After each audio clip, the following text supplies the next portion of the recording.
Mesdames, Messieurs les journalistes, nous sommes heureux de vous recevoir encore pour cette tradition que nous avons voulu instaurer pour permettre aux membres du gouvernement d'être directement en contact avec la presse afin de mieux informer notre population de l'activité quotidienne des ministres, des préoccupations que les populations tchadiennes ont, que vous êtes les porteurs à travers vos questions. Nous avons, comme vous le savez, institué cette formule pour que la parole du gouvernement soit la mieux comprise possible et la plus accessible possible. C'est pour ça que nous avons retenu cette formule qui devient une sorte de face à la presse des membres du gouvernement.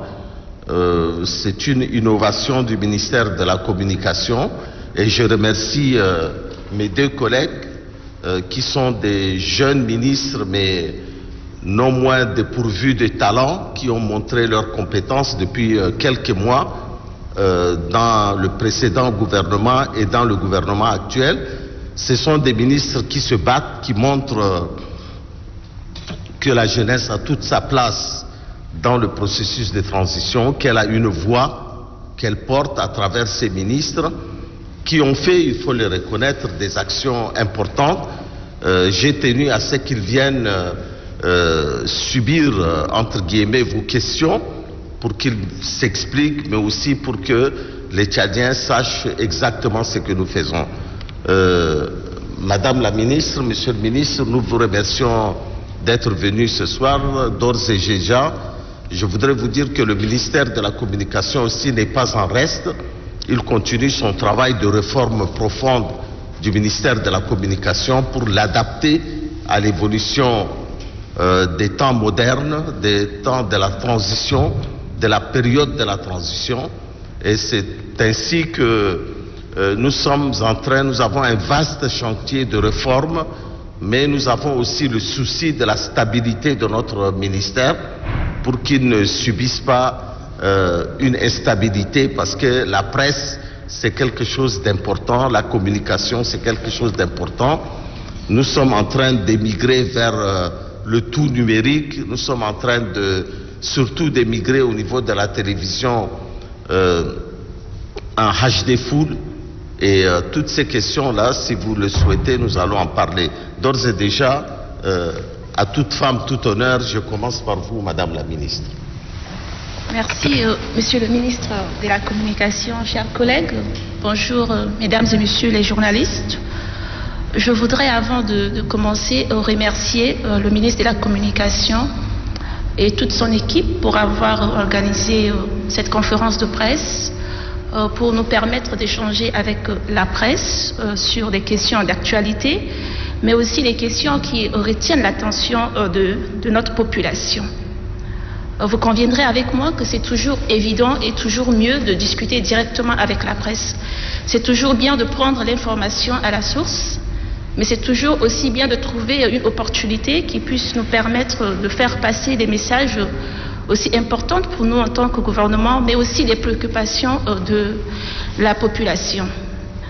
Vous conviendrez avec moi que l'année 2021 n'a pas été une année très simple pour tous les Tchadiens, mais plus particulièrement pour les femmes, parce que nous avons commencé l'année avec beaucoup d'ambition, beaucoup de perspectives. Et malheureusement, il y a eu beaucoup de choses qui se sont passées.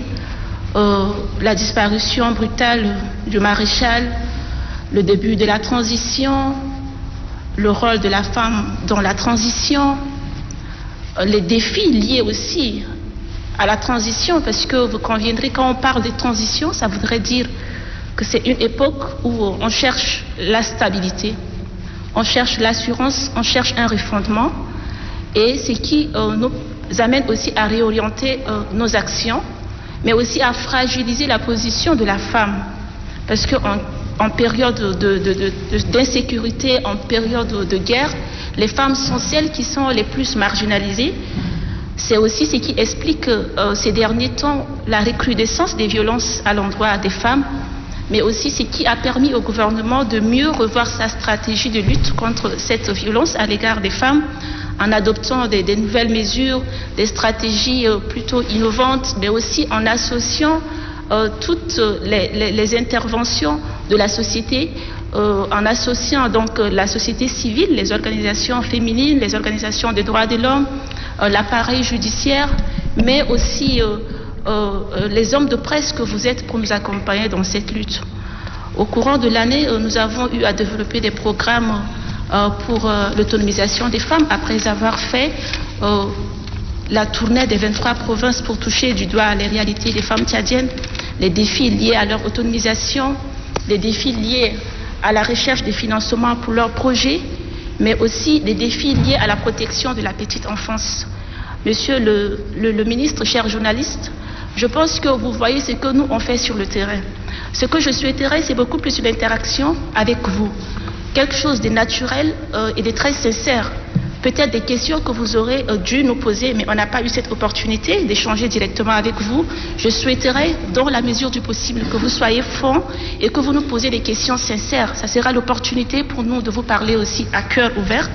Des questions peut-être qu'on n'a pas pu, dans l'exercice de nos fonctions, peut-être aborder, mais aujourd'hui que ça soit à cœur vérité, comme on le dit souvent, et ça va nous permettre de plus répondre à vos préoccupations que de vous prouver quelque chose. Donc moi, je souhaiterais beaucoup plus répondre à vos préoccupations. Qu'est-ce que vous aimeriez savoir du ministère de la Femme? Quelles sont vos préoccupations? Quelles sont les informations que vous n'aviez pas encore à travers nos actions et que vous souhaiterez qu'on vous éclaircisse dessus? Quel est votre apport aussi en tant que presse pour nous accompagner dans le rôle de notre département qui est d'être là pour les couches les plus vulnérables? Je voudrais aussi rappeler qu'en entrant au gouvernement, en toute humilité, le premier défi que je me suis donné, c'était de restaurer le leadership du ministère de la Femme. Et ça, c'était vraiment un grand défi que nous avons.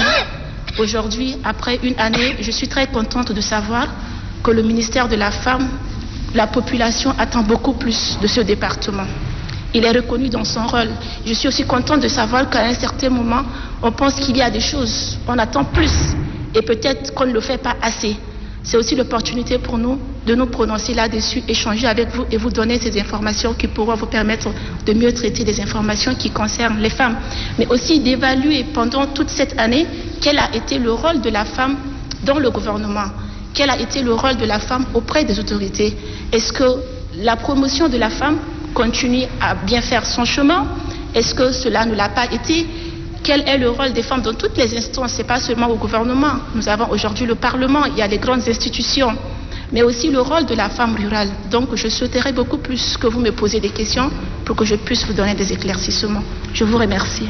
Merci Madame la Ministre. Monsieur le Ministre, vous avez la parole.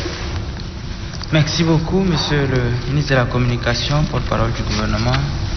Nous vous remercions pour cette opportunité que vous nous offrez de pouvoir échanger avec les confrères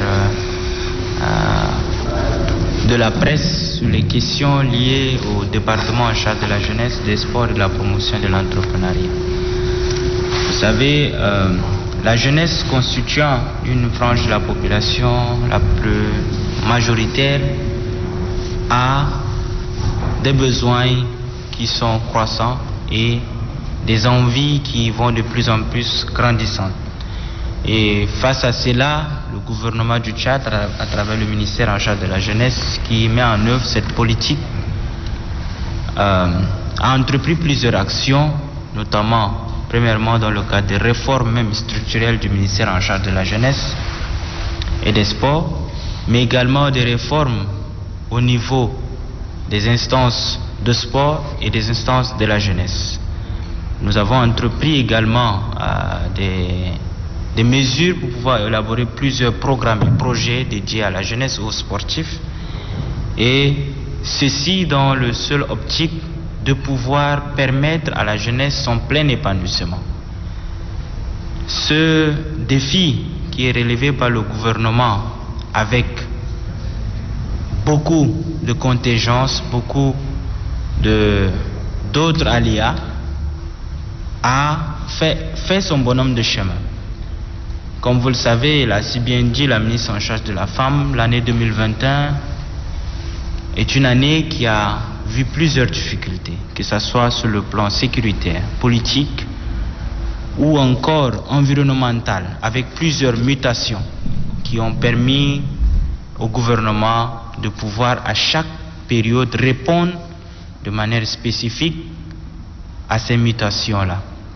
Le ministère de la Jeunesse participe activement au plein épanouissement de la jeunesse, que ce soit dans son intégration dans les instances de prise de décision, son implication dans le processus de transition en cours, ou encore le financement des projets à l'endroit de la jeunesse, ou la recherche de partenaires pour appuyer les politiques à l'endroit de celles-ci. Et comme cet exercice est aujourd'hui pour répondre à vos questions, aux préoccupations qui sont sûrement celles de la population également, nous sommes ouverts à répondre à toutes ces différentes questions et nous allons donner des éléments à des réponses qui pourraient donc mieux éclairer l'opinion publique sur certaines situations. Donc nous sommes disposés. Merci une fois de plus, Monsieur le ministre, pour cette opportunité. Merci beaucoup. Alors, pour des raisons pratiques, nous allons commencer les questions liées à Madame la ministre et puis à mon collègue de la jeunesse, des sports et de l'entrepreneuriat, et pour qu'on ait une cohérence dans la prise de parole, et ensuite si vous avez des questions pour le ministre de la Communication. Merci, moi c'est Hassan Moussa du journal Le Progrès.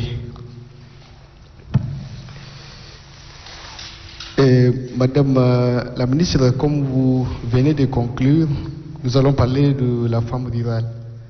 Et on a l'impression que toutes les actions sont concentrées dans les grandes agglomérations et la femme rurale est oubliée. On pense qu'à elle pendant la semaine qui est dédiée à la femme rurale, qui est organisée dans un processus tournant. Et là également, tous ceux qui se mobilisent, ou celles et ceux qui se mobilisent, partent à partir de N'Djamena. La femme rurale est oubliée, et alors que le gouvernement accorde une importance. Qu'est-ce qui peut expliquer cet oubli de la femme rurale? Monsieur le ministre de la Communication, vous avez essayé de recadrer, mais je profite également pour poser ma question au ministre de la Jeunesse. Monsieur le ministre de la Jeunesse, hier, c'était avec la Fédération tchadienne de football, avec le bureau exécutif notamment, et on sait ce qui a conduit aujourd'hui. Et actuellement, le torchon brûle entre vous, semble-t-il, entre vous et la présidence du Conseil national des jeunes. Est-ce que c'est un problème de leadership? C'est un problème d'ego? Le problème, est-ce que c'est vous ou c'est les autres? Pour finir, Monsieur le ministre de la Communication, lors de la première conférence de presse ici, vous avez dit par rapport à la tranchée qui clôture N'Djamena, vous avez justifié que c'est pour drainer les eaux du fleuve pour permettre aux riverains de pouvoir pratiquer des cultures et arroser en même temps les arbres au niveau de la ceinture verte. Les travaux sont finis, l'entreprise a plié bagage, mais il n'y a aucune connexion avec le fleuve. Est-ce que c'est vraiment la raison? Madame la ministre. Okay. Merci, Monsieur Moussa du journal Le Progrès, c'est bien cela. Merci pour votre question. Je voudrais simplement rappeler que la femme rurale n'a jamais été oubliée et la femme rurale a toujours été au cœur de la politique du gouvernement. Est-ce que vous conviendrez avec moi qu'aujourd'hui notre économie tourne sur l'apport de la femme rurale? Malheureusement, ce que j'ai comme l'impression, c'est que les gens, ils ne voient pas le travail que tout un département fait, mais suivent peut-être le déplacement du chef du département, ce qui n'est pas normal. Au ministère de la Femme, j'ai plus de 1000 agents qui font un travail impeccable. J'aurais aimé que la presse ou la population se focalise aussi sur les directions concernées pour voir le travail que les gens font. Dans chaque province, nous avons une délégation qui représente le ministère de la Femme, qui font un travail excellent sous la coordination des gouverneurs dans les départements provinciaux. Et donc, ils sont là pour accompagner les femmes dans les provinces. Arrivé au gouvernement, en une année, j'ai fait les 23 provinces. Donc, personnellement, j'ai eu à discuter avec les femmes de 23 provinces. Je suis allée à leur rencontre, j'ai écouté leurs préoccupations, leurs doléances. J'ai tout noté. Et leurs préoccupations, on s'est rendu compte qu'il fallait créer pour elles un cadre. On est revenu à N'Djamena et nous avons organisé le premier forum national de la femme rurale. C'était en mars dernier, en marge à la Sénafed. C'était pas pour la Sénafed, c'était un forum dédié uniquement à la femme rurale et c'était le premier du genre.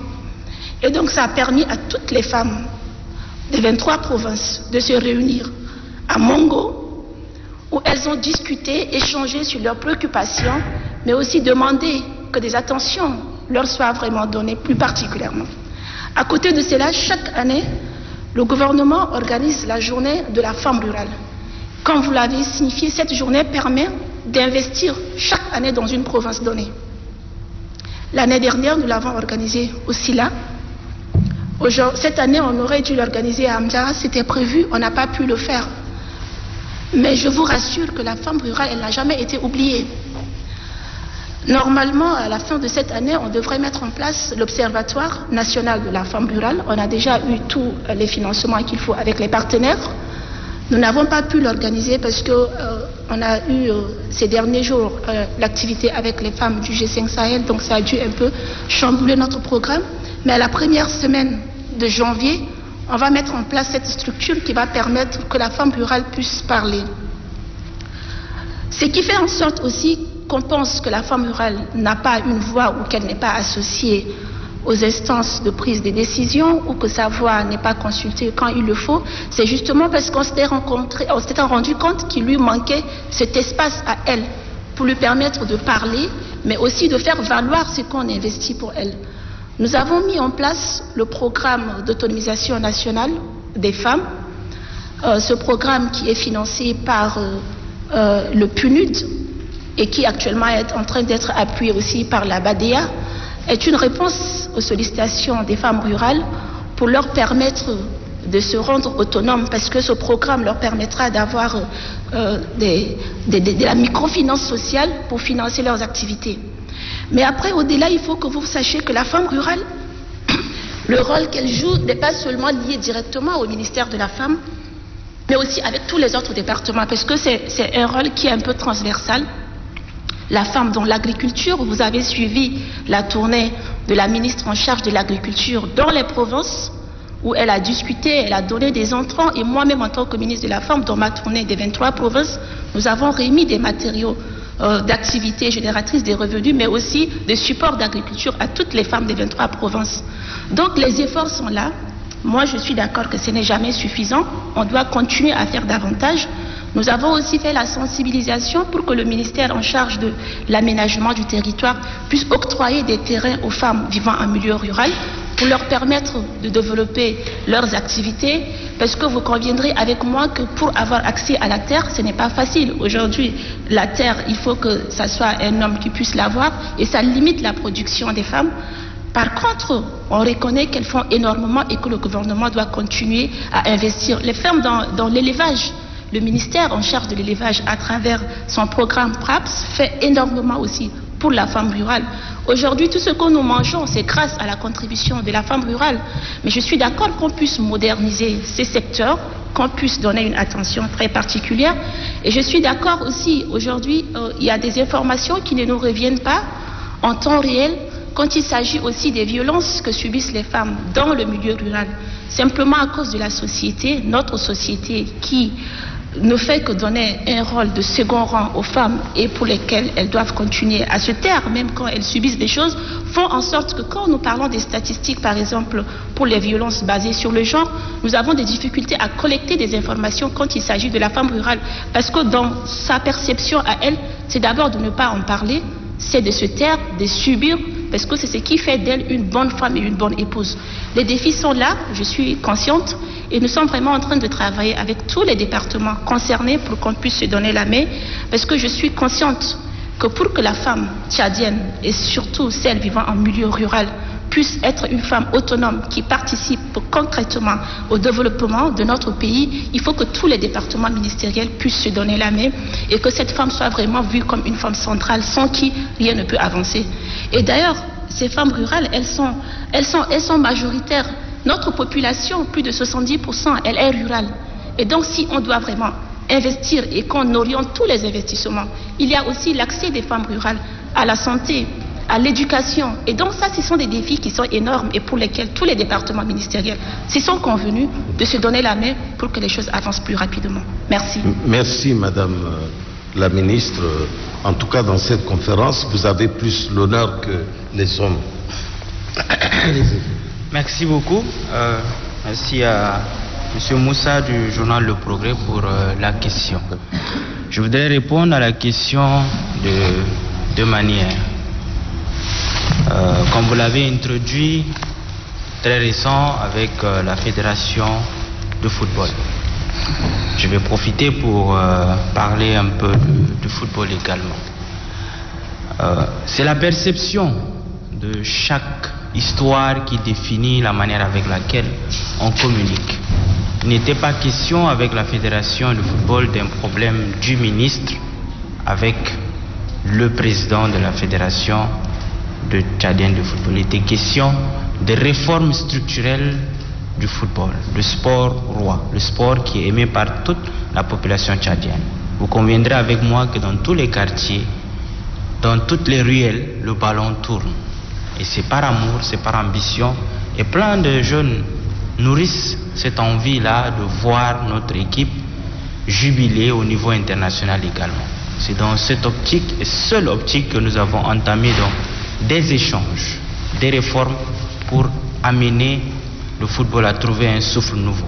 Nous avons identifié ce qui n'allait pas au niveau de la gouvernance de l'instance de football, sur le plan textuel, sur le plan organisationnel, sur le plan de prise en charge des sportifs et sur le plan également d'appui au développement du sport à la base.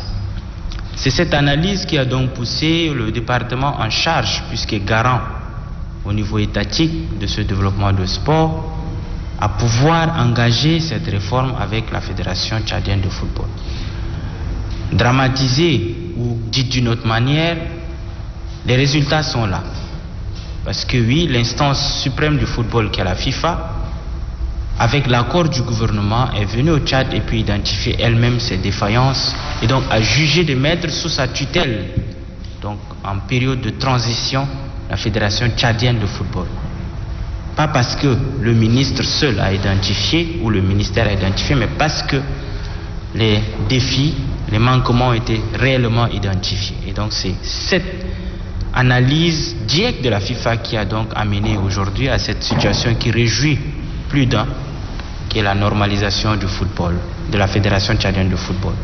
Cette normalisation permettra à une nouvelle équipe qui a été nommée il y a quelques jours, constituée de 4 personnes, qui vont, eux, d'abord faire la relecture des textes de la Fédération tchadienne de football, travailler avec le ministère pour élaborer un protocole d'accord, une convention d'objectifs et ensuite organiser une assemblée générale. Et ils n'ont pas droit donc à se présenter. Donc c'est cette réforme-là qui permettra à l'instance de gouvernance de football tchadien de pouvoir être ouverte à tout un chacun qui désire ou qui aspire donc gouverner l'instance de football.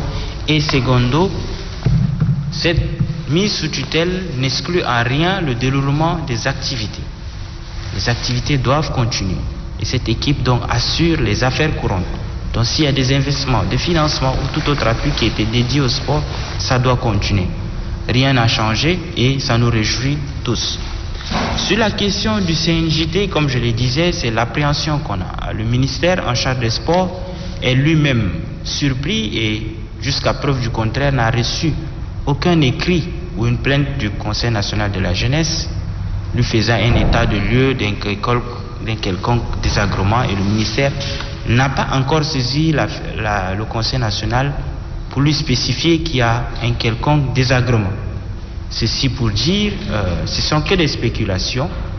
Le ministère reste à lui dans son rôle de pouvoir fédérer la jeunesse, de pouvoir mettre en œuvre la politique de la jeunesse. Les priorités sont ailleurs. Les priorités ne sont pas sur des torchons qui brûlent ou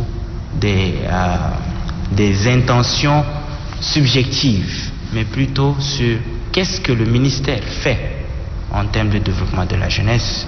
Et pour ce faire, nous sommes en train de travailler, et d'ailleurs notre priorité de ce mois, c'est l'organisation réussite du Forum national de la jeunesse, qui est d'une nécessité capitale pour la période de transition.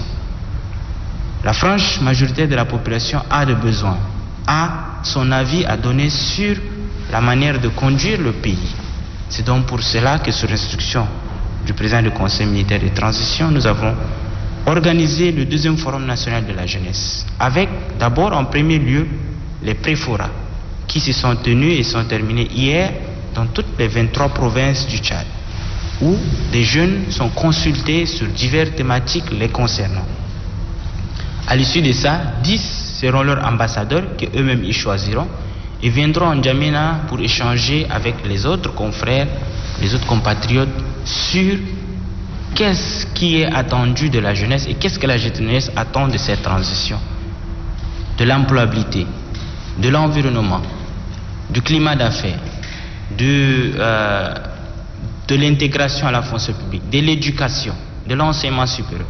Toutes ces thématiques seront débattues et la jeunesse sortira plutôt grandie et aura donc un cahier de charges assez clair sur qu'est-ce qu'elle peut proposer lors des assises du dialogue national inclusif. Donc voilà un peu ce que le ministère est en train de faire. Pour ma part, je n'ai pas reçu de plainte, donc je me réserve de dire que j'ai quelconque torchon qui brûle. On observe, et si on est saisi par les structures pour pouvoir agir sur quelconque question, nous allons donc prendre nos responsabilités pour demander qu'est-ce qui ne va pas. Mais ce que je peux assurer, et ce qu'on a comme information, c'est des membres du Conseil national de la jeunesse, des membres des organisations membres du Conseil national de la jeunesse, qui décrivent certains agissements. Et nous avons juste interpellé chacun d'eux pour dire le ministère est là, s'il y a quelconque difficulté, nous sommes là pour répondre, saisissez-nous officiellement pour qu'on puisse agir. Mais jusqu'à ce matin encore, nous n'avons pas d'écrit pour analyser la réelle situation. Donc, le ministère n'est en aucun cas associé à quelconque difficulté ou à quelques murmures qui peuvent venir. Nous sommes focalisés sur l'organisation du forum et le CNJT travaille en étroite collaboration avec le ministère pour l'organisation de ce forum. Que ce soit au niveau du comité directeur, les comités techniques, il y a les membres du CNJT et personne d'entre eux nous a rapporté une difficulté quelconque. Donc, nous allons sûrement prendre la question sérieusement tant qu'on recevra de manière officielle ces plaidoyers. Merci. Merci, Monsieur le Ministre. Quant à moi, je dois m'acquérir une fois de plus de la question récurrente de la tranchée autour de N'Djamena. Je ne sais pas si un jour cette question va s'arrêter, mais là je crois qu'elle fait plus du sensationnel que du réel. C'est-à-dire que les journalistes veulent absolument nous faire dire que ces tranchées, c'est pour empêcher une incursion rebelle dans la ville de N'Djamena. C'est ça, en fait, le fond de votre question. Si c'est ça, je vais vous répondre. Et alors, si on l'a fait pour empêcher la perturbation de la ville, en quoi ça vous gêne? En quoi ça gêne qu'on fasse des tranchées pour empêcher, pour vous amener la sécurité? Vous vous inquiétez de ça? Vous devriez vous en réjouir. Si on fait une tranchée pour contrôler l'entrée dans la ville de N'Djamena des terroristes, des voleurs, des personnes mal intentionnées, en quoi ça peut être un sujet de débat récurrent? On vous a dit que le ministre de la Sécurité vous a dit que c'était pour drainer des eaux. Vous n'avez pas cru. Bon, ben maintenant, je vous dis, c'est pour la sécurité. Est-ce que vous allez enfin passer à une autre question? Je me le demande. Merci pour la parole accordée. Mbaïto Djumro Nadita, de la rédaction de la radio FM Liberté. Je vais prendre la même initiative que mon confrère du Progrès. Je vais tout d'abord adresser une première question à Madame la ministre de la Femme. Les personnes handicapées ne cessent de regagner la rue pour exiger la levée de la mesure interdisant la traversée du pont d'Engeli avec leur tricycle. Par votre biais, le gouvernement a déjà intervenu, mais pour eux, ce n'est pas suffisant.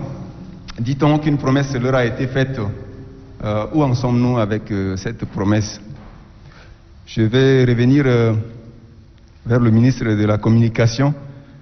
Normalement, le dialogue national inclusif devrait avoir lieu, soit en novembre ou en décembre. Nous sommes donc déjà à une semaine de la fin du mois de décembre et jusqu'à là, rien ne cloche. Peut-on avoir une idée sur la raison du retard de la tenue de ce dialogue? أنا حسن جد عمر من التلفزيون الوطني القسم العربي. طبعا سؤالي موجه لوزير الشباب والرياضة.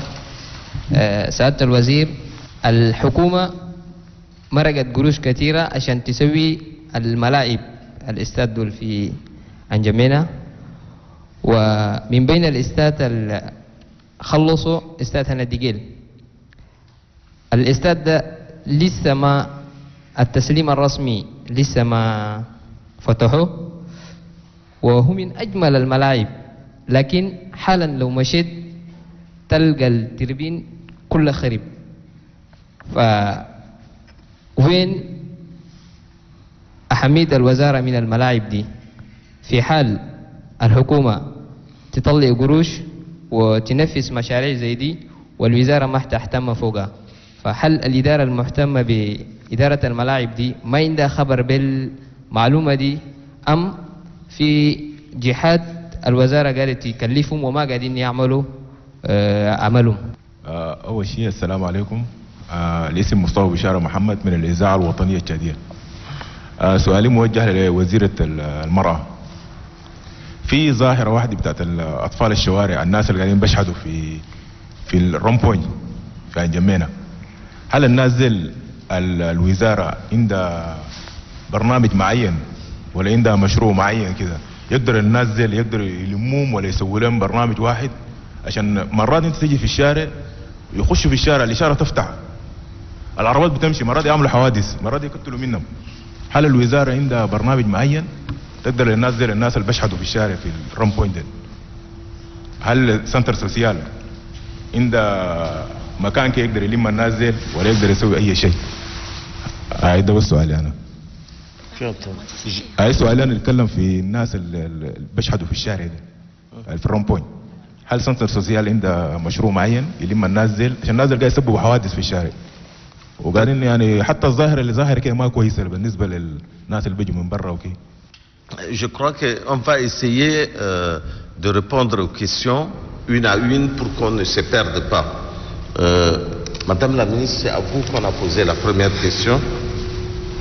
Oui, merci. C'était par rapport à la situation des personnes handicapées, la crise qu'ils traversent en ce moment.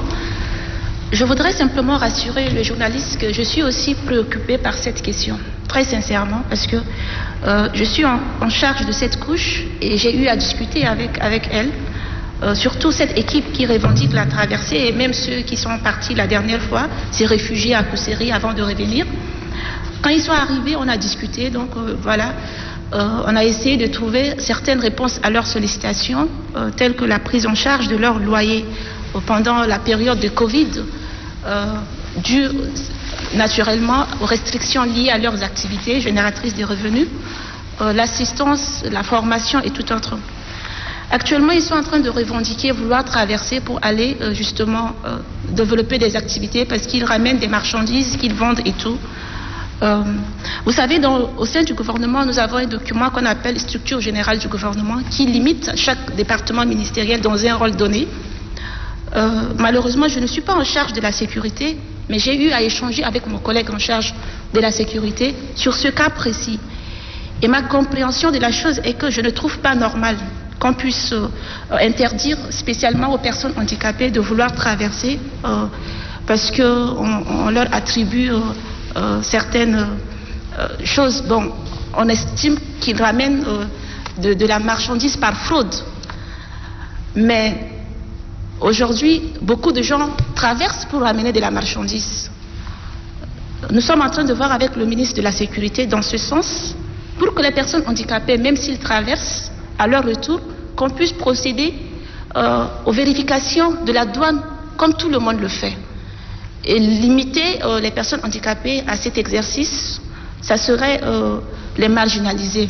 Alors que le gouvernement de la République du Tchad a ratifié la convention relative aux droits des personnes handicapées, ce qui exige de nous de considérer les personnes vivant avec un handicap comme tout autre citoyen libre d'exercer au Tchad normalement. Donc, des voies et moyens sont en train d'être trouvés avec le ministère en charge de la sécurité et je pense que très bientôt, tout ceci serait un lointain souvenir. Ce que je voudrais aussi en même temps faire passer comme message, c'est d'éviter que ce petit souci avec les personnes handicapées soit instrumentalisé, qu'on ne puisse pas mettre l'huile sur le feu. Il y a certains aussi qui refusent de se faire fouiller quand ils reviennent et là aussi c'est le blocus. Donc moi, dans mon rôle, c'est de faire le trait d'union entre le ministère en charge de la sécurité et cette couche de la population afin qu'un juste milieu soit donné. Mais soyez rassurés que c'est une préoccupation pour nous aussi. Pour répondre à la deuxième question du journaliste en arabe, Moussa Hanak Dama Gulta Michel Nasgaya Salo, fi rond-point dol Dama a dit les images Hana Baladna. Au fi Hanak da, est-ce que centre social dol Mayak Doro Ishulum او يسايدوم يعني ما يمشي يسالوا في تاني شيء ده تعرفوا وشغل مهندسيتي بيقولوا بعرب ده ما نعرف لكن مهندسيتي ده هو في كود حقنا انا تكس حقنا ذاته انترجي ومهندسيتي ده وشك من نادمال مش ما عنده ويسال ناس وايدين ده فنيا دول بيجو وفنيانتيسم ده ما اجل يدوروا دنيا خلو يعني ما يدور يمشي يخدم يفتش جروس لكن يدور يمشي يقعد في رون بوين والناس كانوا يفوتوا يا سالوم ينتم جرس كان جاي تشوفوا ده وكمان ده إلى أي فندرجي ده زيادة جاي يبقى عشان أنينا تاجي أنينا ناس أنا خير جلبنا أبيض وناس جاي أنتو صدقة فندرجي ناس جاي أنتو زخا دونك المساكين جاي لومو يجوا يسالوا ينتم نادم كان جاي أنتي بجلبة ما عنده مشكلة كان نادم يدور أنتي صدقة ده كان ما بيجي نادم في رون بوين كلها يمشي في نادو مسكين في بيت تقول يقدر ينتلو لكن ناس وايدين قايدين ده ولا مردانين ولا متشلي ولا قايدين خايبس لكن خالوا لهم يمشوا يقعدوا في رومبو يسالوا وايدين ده باللزوق يال دقاق ده في كيسيو انا ما قريت لكن انا بوجاني باللزوق يال دقاق يمشوا يسالوا يجيبوا لهم قرص ده كتير واي اسدا انينا دواسل ده كلها قايدين سو ما ايكول قرانيك وايدين يعني نادم يرسي لولاده يمشي قرايده يعني يفتش كلامنا الله ما يمشي يكسبوزيه في شاري يشيل قرص يجيبها في سنتر جاي وروب امشوا انا ما جبت قرص يدقهم دونك ده كل اسا جاي نخطو سويفي في كوتي الدا وندور نسالو سنتر سوسيال ده ورولها نودا يعني ما ينتي مساعده بس للناس وفي سنتر سوسيال ده رولها نو كتير في سنتر سوسيال لا عندهم ايكوت يعني اوين عندهم مشكله في بيوتهم اوين يجيبوا يال في سنتر سوسيال ينتيهم فاكسيناسيون يال يجيبوهم في سنتر سوسيال يسولهم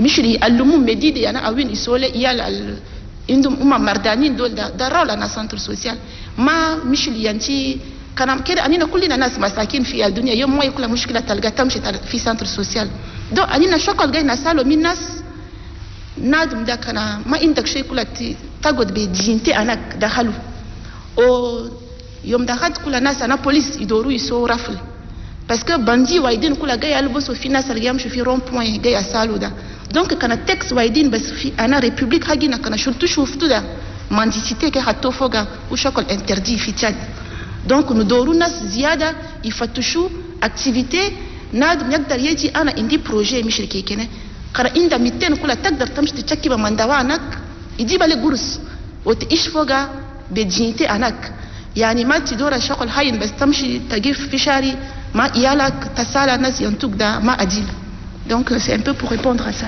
merci. Merci madame la ministre. Shukran monsieur le ministre. Merci beaucoup. C'est un exercice en arabe qui oui c'est assez j'espère pouvoir parler comme la ministre de la femme qui m'étonne grandement par sa capacité de parler si bien l'arabe Agiana dano bongoros donc kalamano stade hano jigel ou stade min 2012 je pense normalement il kamil mais lakin gouvernement soit avenant les y ajouter y modifier pour y a tout gradé à gadolda au fi avenada il est ce processus les augmenter y a tout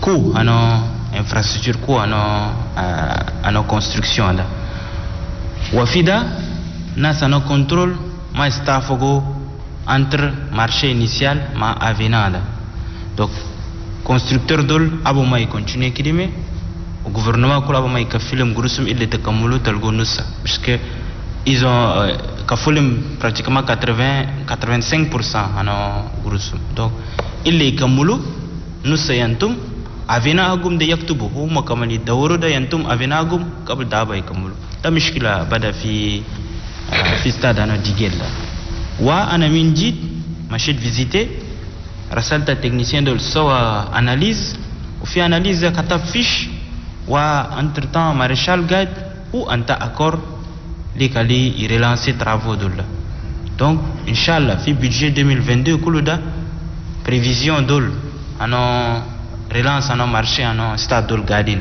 wa fi prévision da kin gidro règlement régler situation da ikamulu ou so remise officielle remise partielle so bishan bajda c'est déjà à la disposition fi disposition à la ministère à la jeunesse au giribat kolani na réhabiliter les organiser foga championnat en karaté donc d'abord c'est le mishkila da investissement katir fi infrastructure sportive dolla wa akard fida entrepreneur dol kullu yelgo marché be crise en 2016 da al sawa à Ligue peut-être financement à 80%. Quand le Bichan Hadjougal, il faut suspendre les chantiers, fi kalamano crise économique, mayak doit continuer, ou magadin peut-être fait 20% ou arrêter chantier. Alors que des caissements comme 60, 80, 65%. Wajivda, ou makulu, areagum d'abga même niveau, ma des caissements agum kol.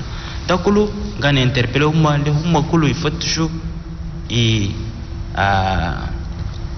exigence hagum humma kulu et répondre wa eta kulu yakdari tammi malem le humma mi kamulu chantier dolla donc tabas al nagdar na jifi kala manon stade no jigel wa hanina ma kallina bishan dorina kallu écrit dul gadin relance gadul kullu adopté fadalda exécution dol wa inchallah et reprendre chantier dol shukran.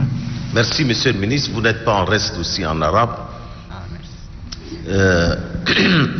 Maintenant, la question qui m'a été posée, je crois, concernant le retard, pour l'instant, il n'y a pas de retard, il reste encore une semaine.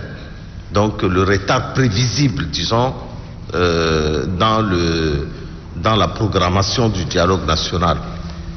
L'homme propose, Dieu dispose. Nous, on a tout fait pour que le dialogue se passe dans les bonnes conditions. On a mis en place un comité d'organisation qui n'est contesté par personne. Enfin, personne de sérieux. Donc ce dialogue regroupe l'ensemble des acteurs politiques du Tchad, même les personnes qui étaient les plus virulentes dans l'organisation de ce dialogue se rallient à l'idée que le comité d'organisation est un excellent comité qui fait du bon boulot. Ce comité n'a pas encore déposé son rapport. À côté de ça, et ça c'est la volonté du président du Conseil militaire de transition, de ne laisser personne sur le bord de la route, il fallait absolument entamer, à travers un comité spécial, un dialogue sincère, franc, avec les frères des groupes armés et ceux de la diaspora qui se sont éloignés depuis des années de la mère patrie. Nous avons voulu que tous les Tchadiens puissent participer à ce dialogue pour que nous nous réconcilions avec notre mémoire historique. Si cette démarche positive, patriotique, unitaire peut rassembler tous les Tchadiens, eh bien nous allons assumer quelques retards dans l'organisation du dialogue. Parce qu'il faut bien faire les choses.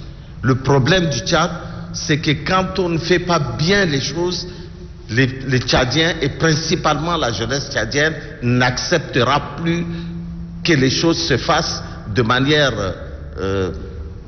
non concertée et de manière précipitée pour des objectifs inavoués.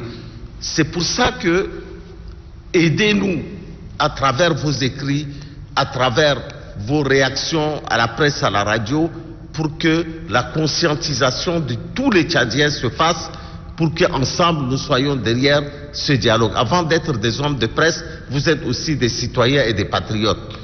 C'est pour ça que moi je suis très à l'aise pour vous dire que s'il y a quelques jours ou quelques périodes de retard, mais qu'on doit bien faire les choses, eh bien il faut l'assumer. Il faut l'assumer de façon claire. Il ne faut pas se dire, oui, on va y arriver alors qu'on sait qu'on risque de ne pas y arriver. Comme vous le dites, il reste une semaine. On ne peut pas faire le dialogue en une semaine, puisque le comité spécial, je n'ai pas à parler à leur nom, puisque c'est un comité, comme son nom l'indique, ad hoc. Ce comité-là doit rencontrer les politico-militaires.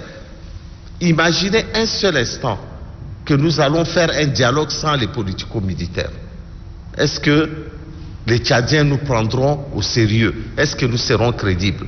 Et c'est pour ça que le président du Conseil militaire de transition, dans une de ses interventions à la presse internationale, a dit que le timing est encore bon. Je m'aligne derrière lui. Et je ne peux pas faire autrement d'ailleurs. Je m'aligne derrière lui pour dire que le timing, il est bon. Et nous allons continuer à faire en sorte que ce dialogue se passe. S'il y a des retards, nous l'assumerons. Je vous remercie.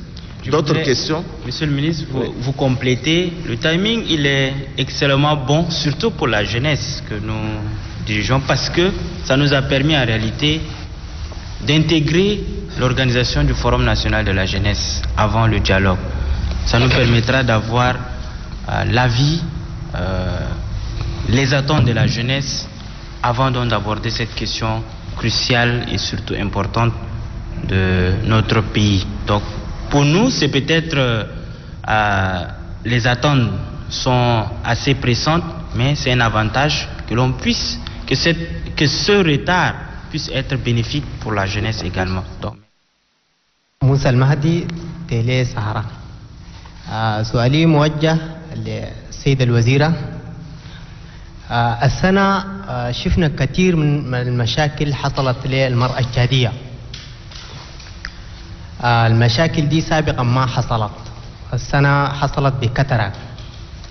انتوا كوزارة معنية شنو اللي بتفكروا فوقها من اقتراح للقوانين فيما بعد يتم اعتمادها للحد من هذه المشاكل اللي ما تكتر مرة أخرى؟ شنو اللي بتفكروا فوقها لمنع هذه المشاكل ألا تتكرر مجددا؟ Je suis Miguerta Djirangue. Ma question, je l'adresse au ministre de la Communication. Je suis au compte de Tchad 24. Le ministre venait de dire tout à l'heure que les tranchées autour de N'Djamena, si c'est pour la sécurité, où en est le problème?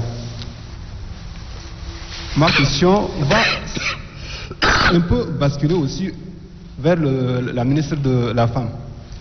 Aujourd'hui, moi avant de devenir journaliste, je suis d'abord je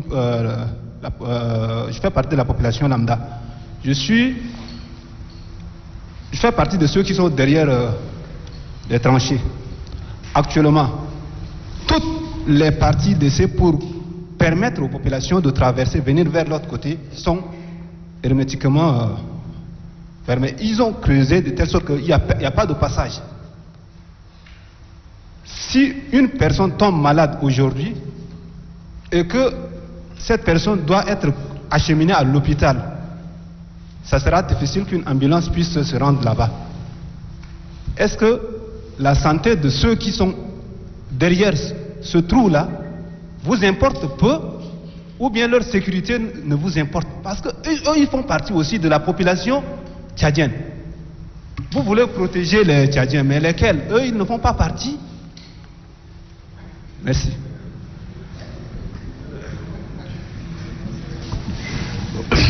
Oui, merci beaucoup. Moi, je m'appelle Benjibaï Romingar, journal Le Visionnaire. Je tiens d'abord à remercier le gouvernement de la transition, sincèrement, pour les efforts fournis pour accueillir un bon nombre de réfugiés tchadiens, camerounais, ce qui prouve la solidarité tchadienne. Merci beaucoup. Maintenant, quand on descend sur le terrain, sur ces sites, 90% de ces réfugiés sont des femmes et des enfants. Quel est donc le plan d'action qu'entend mettre sur pied le ministère de l'Action sociale en faveur de ces réfugiés? La deuxième préoccupation s'adresse au ministre de la Communication. Une des actualités qui défraie la chronique est bien sûr l'ennui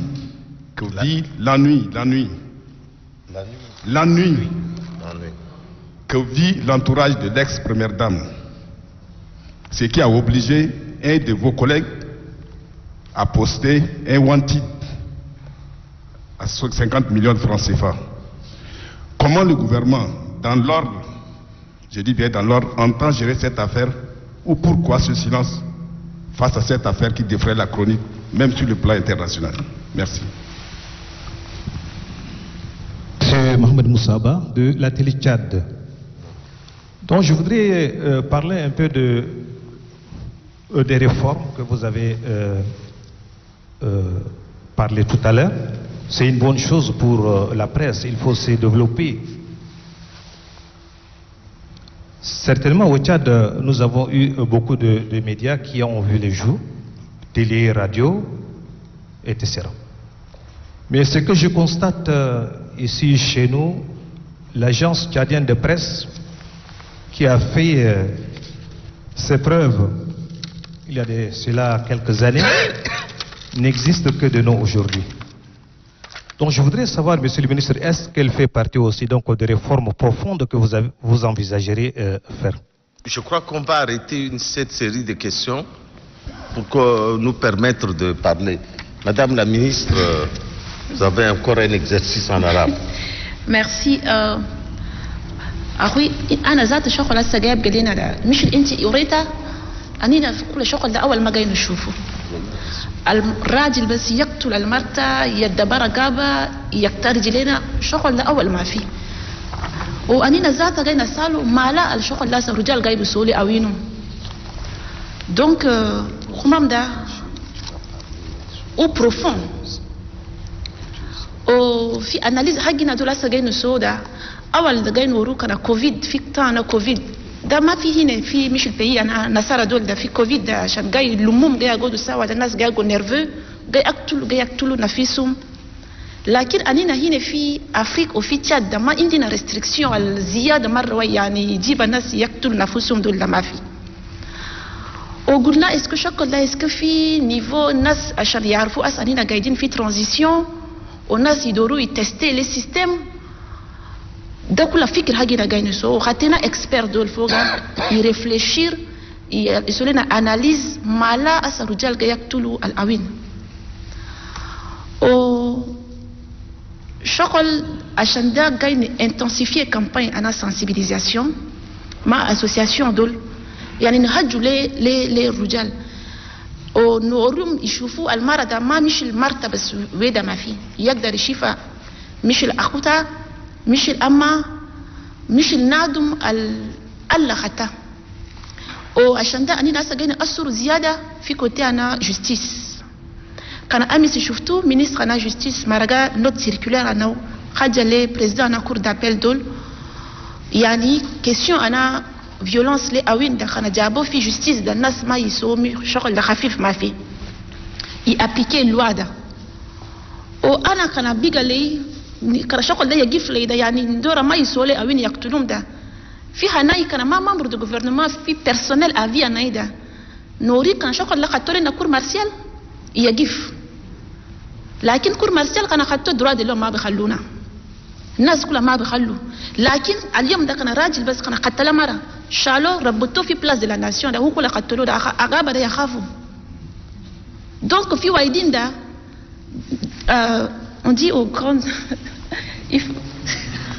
au grand mot des grands remèdes quoi donc كان نادم يسير انت كلها سيلو يجيف لكن كان دروا دي ما بيخلينا هسه يفو خلي جوستيس يأسروا يعني ما يخلوا الناس يرجلي على الاميابل هسه كمان كله يبقى لنا ده ورا ده اننا كاين خجو لكن بورا ده الناس يعيبوك يجوا ده ينادوا شاف دي كانتو انهم دول يسيني بابي ام بيناتهم ام بايك ده يريتشيري بلانت انا بلانت خلينا نادم ريتشيري انت تقدر تسوي شنو بلانت كان ما في جوستيس ذاتها ما يقدر يمشي قدام بكيد معنا دونك ده بس هسه جايين يسايدوا للناس خليه يخجوا ولا اوين قبل شغل لقى قبل يتلف ده يهجوا عشان ده حطينا لين فيرت شفتوا يهجوا فوقها لكن في بيت كلها نادم خنا جاي جنبك كان عنده مشكله انا مع راجلها ويهدي لك ده السماء parce que l'écoute je voudrais dire est très importante نادم خنا ما دي عدان يا سماء كلامه بايدين ده شغل المور يبقى له دونك كمام وايدين ده خلينا ما نشوفه مش الكمام خفيف كوا كمام الخفيف ده بس امبايك ده بيقتل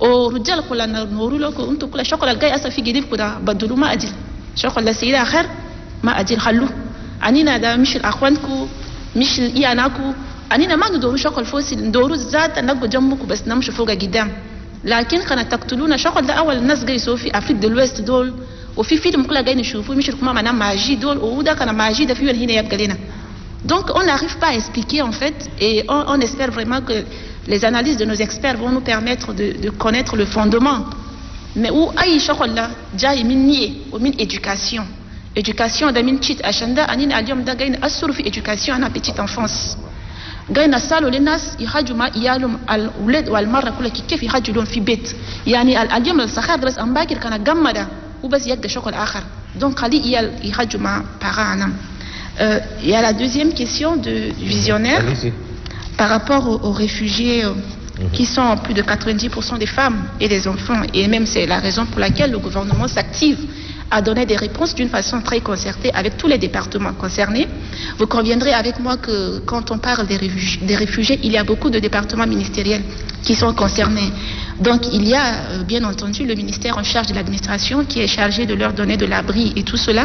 Il y a le ministère en charge de la solidarité et bien entendu nous, le ministère en charge de la femme et de l'enfance, notre rôle c'est de nous assurer que tous les départements concernés qui sont censés apporter de l'appui le fassent d'une façon vraiment coordonnée.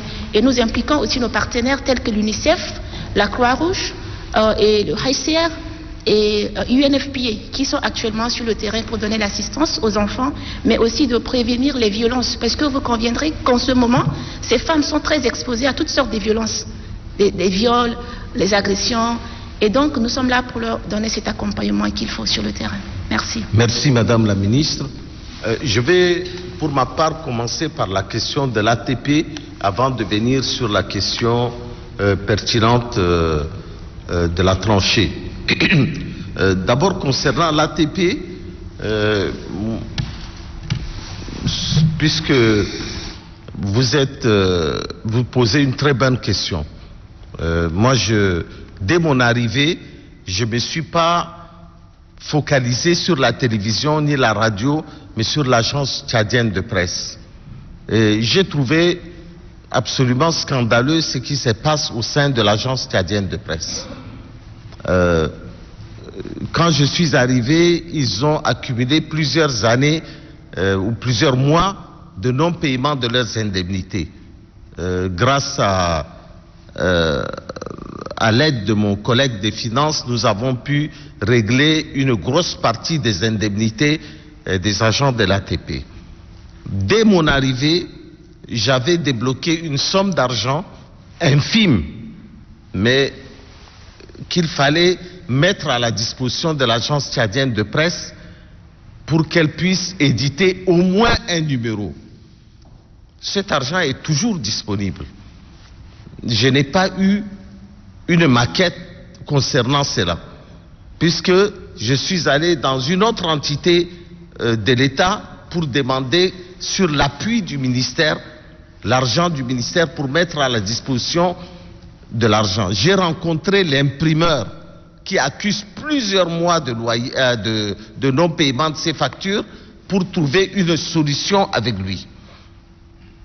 Nous avons avancé dans le débat. Au même moment, je crois, 3 semaines après mon arrivée, j'ai connu une grève à l'ATPE. J'ai été surpris. J'ai dit, mais si vous paraissez, si votre journal paraît, je comprends que vous fassiez une grève. Mais vous ne paraissez pas et vous faites une grève.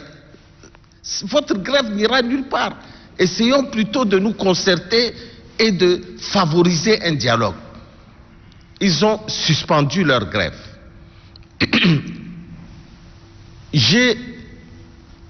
Après réflexion, je me suis dit que pour l'année 2021, on ne peut rien faire pour l'ATPE. On allait juste colmater des brèches, alors qu'il faut une solution durable pour l'ATPE. J'ai écrit au chef du gouvernement pour poser le problème de l'ATPE. Parce que moi, puisque je suis d'une génération ancienne, la principale source d'information de l'époque, c'était le bulletin info de l'ATP, qu'on recevait tous les jours chez nous. Mon père recevait tous les jours le bulletin de l'ATP aux environs de 13 heures. Le planton venait déposer. Bon, à l'époque, il n'y avait pas beaucoup de monde aussi dans la ville de N'Djamena, et ce qui favorisait cela. Nous sommes en train de construire un très bel immeuble pour l'ATP. J'ai proposé, dans la réforme, j'ai même fait des nouveaux logos pour l'ATP. Il faut aller vers la digitalisation plus que le journal papier. Nous avons mis dans le budget 2022 l'achat d'une imprimerie pour l'agence tchadienne de presse, pour qu'elle soit autonome. Nous avons décidé avec le gouvernement pour qu'il y ait... Vous savez que l'ATP reçoit des subventions de 42 millions ou 43 millions, je ne sais plus, mais rien que son loyer est de 44 millions. Nous commençons l'année avec un déficit de 1 ou 2 millions. Comment voulez-vous qu'une subvention de 40 millions, on puisse mettre en place un organe qui est une entité autonome avec un président du conseil d'administration? Nous avons posé ces problèmes au gouvernement pour que le gouvernement prenne ses responsabilités vis-à-vis de l'agence tchadienne de presse. En ce moment où je vous parle, nous avons décidé de déménager l'ATP dans les anciens locaux de la radio nationale tchadienne et des travaux sont en cours pour leur donner déjà un logement pour que leurs indemnités leur profitent sans que ça aille dans des loyers privés. C'est déjà un effort qu'on fait. On leur a acheté des véhicules neufs à toutes les personnes au niveau de l'ATP. Voilà les efforts qu'on fait. J'espère que nous passerons de 40 millions à près d'1 milliard de subventions pour l'ATP. Mais je m'avance vite parce que si le ministre des Finances m'écoute, il va tomber des nues. Mais nous avons des procédés que je ne vais pas dévoiler ici pour que l'ATP revive. Nous faisons vraiment des efforts pour l'agence tchadienne de presse. Je vous demande simplement du temps. Je ne sais pas si j'en aurai du temps, moi-même, parce que avec le dialogue, on ne sait pas qui sera encore présent. Mais j'espère que C'est un processus que nous allons mettre en place et que nous sommes des serviteurs de l'État et tout serviteur de l'État qui nous succédera pourra continuer, j'allais dire l'œuvre, mais le mot est trop fort, que nous entamons. Concernant, vous avez constaté que dans cette formule de face à la presse, il n'y a pas de langue de bois. Nous n'esquivons aucune question. La question concernant la famille de l'ex-première dame, c'est une affaire qui est entre les mains de la justice. Il ne me paraît pas judicieux d'en parler ici. Mais n'oublions pas qu'il y a aussi un mort, une personne qui a été assassinée et dont la famille réclame aussi justice. Mais il y a même dans l'entourage de la personne décédée, il y a des personnes qui sont arrêtées. Il y a plusieurs arrestations, l'enquête est en cours et la présomption d'innocence est de règle. Nous avons un ministère de la sécurité efficace. Nous avons des enquêteurs efficaces. Vous avez constaté qu'à chaque fois qu'il y a des crimes et des actes crapuleux, la vérité finit toujours par se savoir. Nous espérons que la vérité finira par se savoir dans ce dossier, qui est un dossier sensible. Et permettez-moi de ne pas en parler de façon détaillée, car je ne respecterai pas la présomption d'innocence des personnes et je ne respecterai pas les personnalités impliquées dans ce dossier, et je préfère que personne ne soit sali dans ce dossier-là, mais que au moins que justice soit faite à la personne qui est assassinée. Voilà un peu la réponse un peu honnête que je vous donne. Concernant la tranchée, contrairement à ce que vous venez de penser, je trouve votre question pertinente. Nous avons tous vu dans les réseaux sociaux la difficulté d'accès pour les populations riveraines. Ce problème est en train d'être étudié par le gouvernement et une réponse sera donnée. Il n'est pas question que pour la sécurité des gens, d'autres personnes soient en insécurité. Je suis d'accord avec vous. Et si j'étais à votre place, je poserais même la question de façon plus cruciale, de façon plus crue, je vais dire, en disant, est-ce que ces gens-là ne sont pas aussi des Tchadiens? Oui, ils sont des Tchadiens. Et nous devrons les respecter leurs droits fondamentaux. Et le gouvernement s'attellera rapidement, et je pense que les hautes autorités de l'État écouteront cette conférence et accéléreront ce dossier qui est pris en charge par les plus hautes autorités de l'État. Et je peux vous dire que très rapidement, une solution sera trouvée pour les populations avoisinantes. Je vous remercie. Je ne sais pas si vous voulez rajouter quelque chose sur ce dossier. Merci, monsieur le ministre. Vous avez été assez tranchant dans vos réponses. Chaque partie ou chaque couche de la population compte. Le Tchad, c'est 1 284 000 km². Et si nous faisons partie, nous avons les mêmes droits et les mêmes obligations. Donc, comme le ministre l'a dit, sûrement cette question sera traitée pour le bien-être de la population qui est de l'autre côté de cette tranchée. Et ça compte également, au-delà de la santé, sur la question de l'éducation, sur la question d'accessibilité de la jeunesse à des espaces, des aires de jeu. Tout cela compte et sûrement des réponses assez pointues seront données dans ce sens. Merci. Bien. Une dernière série de questions parce que les ministres ont du travail ce matin encore. Les personnes qui sont au fond, ne les oubliez pas. Merci beaucoup. Moi, je m'appelle Service Ngarchelay de la RNT. De la Radio Nationale Tchadienne. D'accord. Je voudrais poser ma question au ministre de la Jeunesse, qui me regarde aussi. Et ma question va dans le sens de ce volet que son ministère s'attelle depuis quelques années. C'est le domaine de l'entrepreneuriat. Et nous savons tous que l'entrepreneuriat promeut l'emploi aux jeunes et aussi le développement d'un pays. Et le gouvernement du Tchad en est conscient. C'est pourquoi, depuis quelque temps, le gouvernement met l'accent sur l'entrepreneuriat des jeunes. C'est une très bonne chose, une très bonne politique. Mon inquiétude,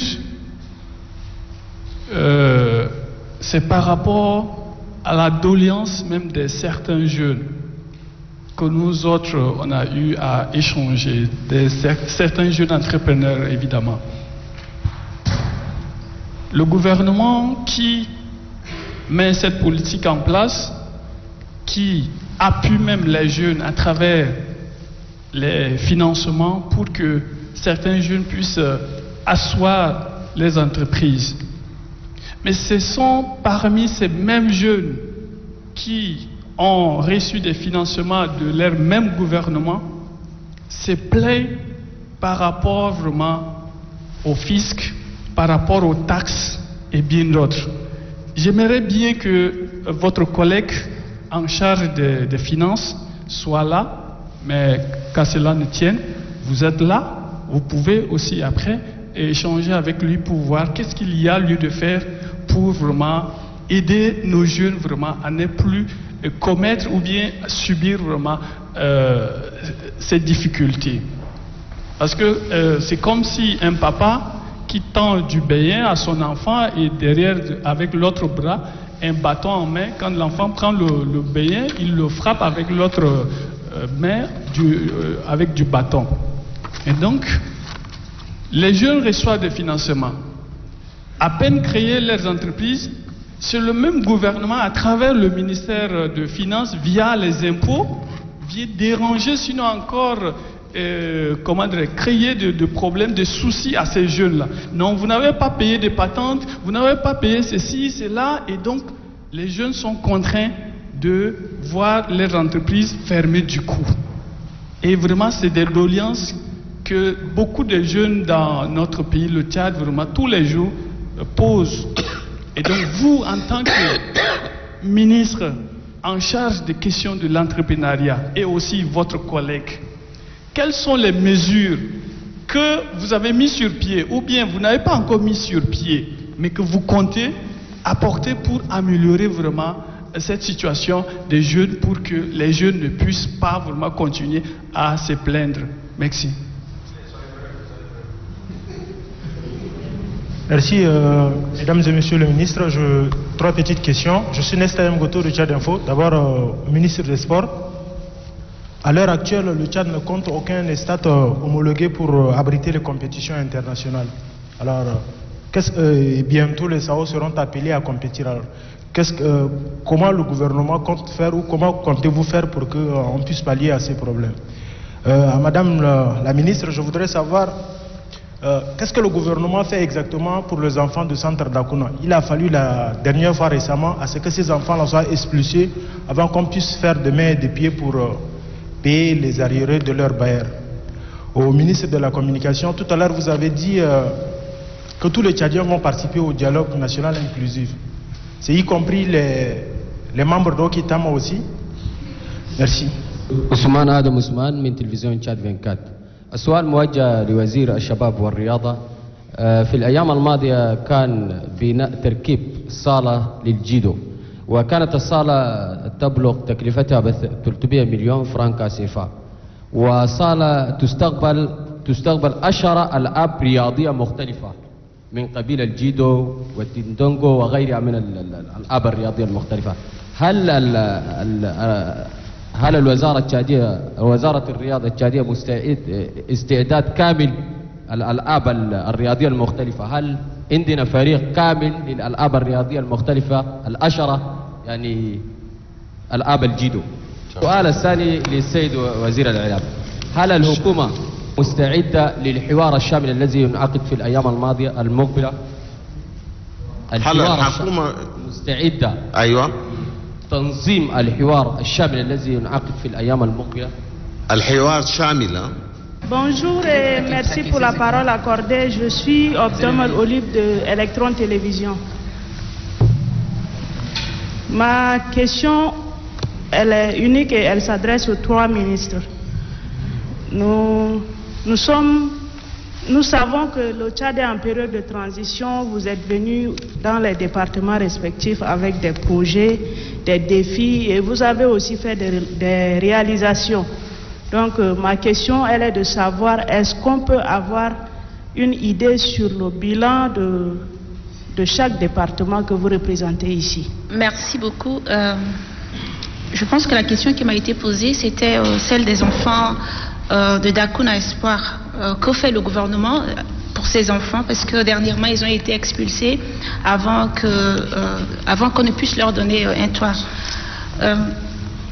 Vous savez, le ministère de la Femme, seulement pour N'Djamena, a, je crois, signé des conventions avec une 50aine d'organisations qui s'occupent des enfants. C'est pour dire que nous reconnaissons le travail que font les structures en charge de la protection et d'encadrement de la petite enfance, plus particulièrement les enfants de la rue. Malheureusement, les autres peut-être ne sont pas trop actifs sur les réseaux sociaux pour qu'on voit le travail qu'ils font. J'apprécie énormément le travail que fait Dakuna Espoir. Même avant d'être ministre, j'ai toujours été auprès d'eux et j'ai travaillé avec eux. Le problème de Dakuna, c'est qu'ils n'avaient pas une autorisation de fonctionner. C'est qu'ils limitaient leur prise en charge.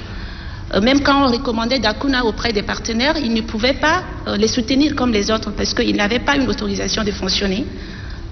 Et donc c'est dernièrement qu'on s'est vraiment investi avec eux pour que le ministère en charge de l'administration puisse leur délivrer une autorisation de fonctionner. Et vous savez, quand on travaille, que ce soit avec l'État ou que ce soit avec les partenaires et que tu as une organisation, tu as une association, il te faut au moins une autorisation de fonctionner. Et pour l'avoir, il y a des procédures que le ministère en charge de l'administration met sur place afin que soit délivré ce document. Aujourd'hui, ils ont déjà ces documents et même quand ils ne l'avaient pas, le ministère en charge de la femme, son soutien ne leur a fait point et défaut. Mais on ne pouvait pas avoir cette... Parce que nous aussi, on fonctionne. Il y a des choses que le ministère ne peut pas faire directement. On n'a pas des ressources financières pour le faire. Et donc, on recommande des organisations auprès des partenaires.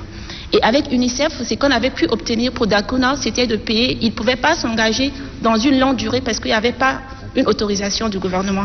Donc, chaque 3 mois, ils payaient. Mais chaque fois que ça finissait, il fallait toujours intervenir, négocier pour que leur loyer soit renouvelé.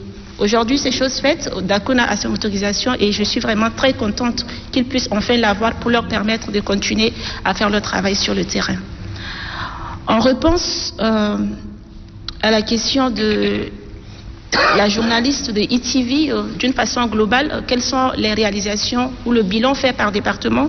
Je ne vais pas être très long là-dessus. Je pense qu'on a fait parvenir tout à l'heure un document du ministère en charge de la femme qui a été remis à chaque journaliste pour lui permettre de voir le bilan de nos réalisations durant l'année, mais aussi pour les perspectives. Donc si tout le monde n'a pas reçu, ils vont compléter.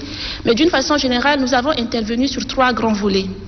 Nous avons le volet de la femme. Donc, en premier lieu, ce que nous avons comme acte pendant l'année, c'était d'abord le décret d'application de la loi de parité. Cette loi que nous avions, mais qui n'avait pas un décret d'application. Donc, ça n'obligeait pas, il n'y avait pas d'article de répression si cela ne s'appliquait pas. Aujourd'hui, ces choses faites, nous l'avons. Nous avons aussi pu, pendant cette année, obtenir la création, la mise en place de l'Observatoire de l'équité du genre. Ça aussi, c'est un organe qui va nous permettre de veiller à l'applicabilité de la politique nationale genre au sein du gouvernement. Nous avons aussi pu mettre en place le programme d'autonomisation économique des femmes que nous venons de lancer avec le PNUD, avec un premier budget de 2 milliards qui va nous permettre de commencer la phase pilote. La BADEA vient de se prononcer sur un budget supplémentaire de 9 milliards pour nous permettre de couvrir toutes les provinces du Tchad. Nous avons aussi fait un programme pour récompenser des meilleures initiatives féminines que nous appelons le programme Zour Al-Mara, qui a récompensé des meilleures initiatives féminines avec un fonds pour développer des activités génératrices de revenus. Nous avons eu à former plus de 1000 personnes handicapées. Malheureusement, nous n'avons pas eu des moyens financiers pour leur donner pour pouvoir développer leurs propres initiatives. Et ça, c'est un défi pour 2022. Du côté de l'enfance, nous avons élaboré plusieurs politiques partant de la protection de l'enfance en collaboration avec le ministère en charge de l'éducation. Nous venons aussi de finaliser le programme de réinsertion des enfants vulnérables Ce programme aussi sera financé par l'UNICEF. Donc, c'est un complément aux actions ponctuelles qui se font déjà dans le cadre de la protection de l'enfance. Le gouvernement vient d'adopter le projet de loi portant création d'un centre national d'accueil, le centre de Koundoul, qui devient une institution avec une autonomie de gestion pour pouvoir élargir sa prise en charge des enfants de la rue. Le Conseil de ministres l'a adopté, le Parlement le fera en début d'année. Sur le plan de l'action sociale, vous avez vu que nous n'avons plus le volet solidarité, donc nous comptabilisons beaucoup plus les bénéficiaires avec les actions du ministère en charge de la solidarité en ce qui concerne le volet action sociale. Plusieurs programmes ponctuels ont été mis en place pour aider. Nous venons aussi de finaliser nos consultations nationales en ce qui concerne les femmes en vue de leur préparation et participation au dialogue national inclusif. Nous avons organisé le premier forum national de la femme rurale afin d'identifier les priorités des femmes rurales en vue de leur donner vraiment une réponse concrète. Nous avons eu plusieurs ambitions pour l'année 2022. Malheureusement, on a été court-circuité. On n'a pas eu de financement comme cela se devait, mais on a été vraiment sur le terrain. On a vraiment aidé, on a fait ce qu'on pouvait. Malheureusement, on a été limité par tout ce qui est arrivé, le chamboulement. Aujourd'hui, beaucoup d'actions sont beaucoup plus d'ordre prioritaire en ce qui concerne l'organisation du dialogue, renforcer la participation des femmes au dialogue national inclusif, sécuriser, faire en sorte que la nouvelle constitution prenne en compte les priorités des femmes. Mais tout ça, c'est vraiment des grands chantiers. On va continuer toujours à faire davantage pour les femmes. Le temps est peu pour nous. Comme je l'ai dit, il y a des chantiers qu'on a commencés. On ne sait pas si on pourra tous les réaliser. Mais néanmoins, nous sommes satisfaits de notre bilan. Et la chose pour laquelle nous sommes encore plus fiers, comme je l'ai dit, et vraiment toute humilité, c'est de pouvoir restaurer au ministère de la Femme son leadership. Merci. Merci, madame. Monsieur le ministre. Merci beaucoup, monsieur le ministre, pour la parole. J'ai 3 questions. Alors, sur la question de l'entrepreneuriat de la jeunesse et les questions de fisc et taxes liées aux jeunes entrepreneurs.